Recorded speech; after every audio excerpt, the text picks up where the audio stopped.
These core exercises are all pelvic floor and back friendly. So we're going to start lying comfortably on your mat with your hands in the arch of your back.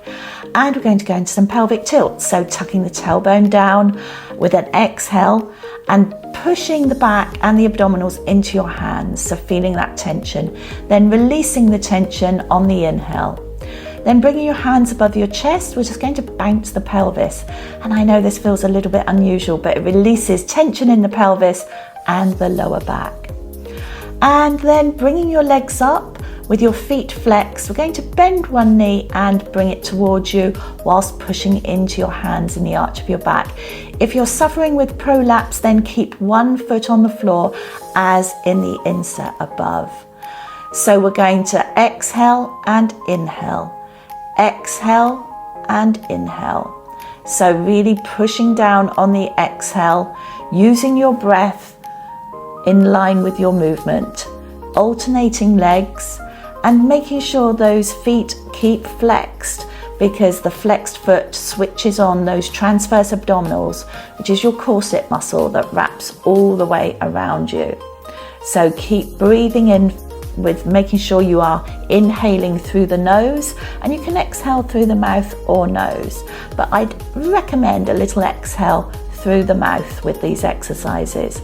So that's your inhale and exhale, and keep going. We've just got a few more and then we're going to change your exercise as well. So now bringing your feet back down and again going into a few pelvic tilts in between your exercises. So really using the breath with these pelvic tilts. So the next one is again legs up with the feet flexed, and we're going to go into some scissors. And again, if you're suffering with prolapse, as in the little video above, keep one foot down. So this is great for the pelvic floor. It's also really good for your hip flexors, but making sure you're keeping that tension in the back. So it's here with the legs wide, we're inhale and exhale, bringing them back together. So inhale through the nose and exhale through the mouth as you bring them back together. So keep the breath going, and remembering that the breath is so important to work the pelvic floor and the core throughout all these exercises. So really don't hold your breaths. That's your inhale, exhale, inhale, exhale. Keeping those feet nicely flexed, and inhale and exhale. And then let's go into some nice bent knee circles to ease out the back and the core. Okay, so this next one is what we call an isometric contraction. So you're going to bring one knee in and then push as hard as you can onto your thigh. And we're going to hold that contraction for 10 seconds. And again, if you're suffering with prolapse, keep one foot on the floor as you can see above.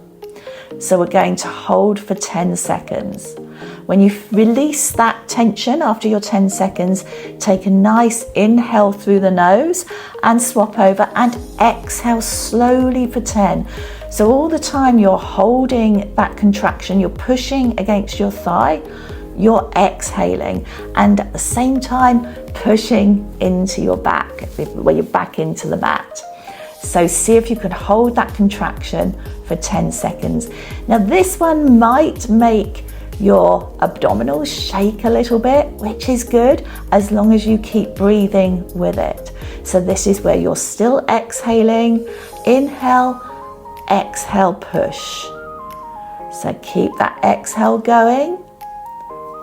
And you're roughly 10 seconds, inhale, and let's do some nice circles. And back the other way. Brilliant. So this is one not to do. So this is something I wouldn't recommend. A plank, a traditional plank or a twisting plank. So it can actually make pelvic floor symptoms or tummy bulge worse. What we're looking at is a side plank. This is a full side plank, and I'd just like you to try it for as long as you can.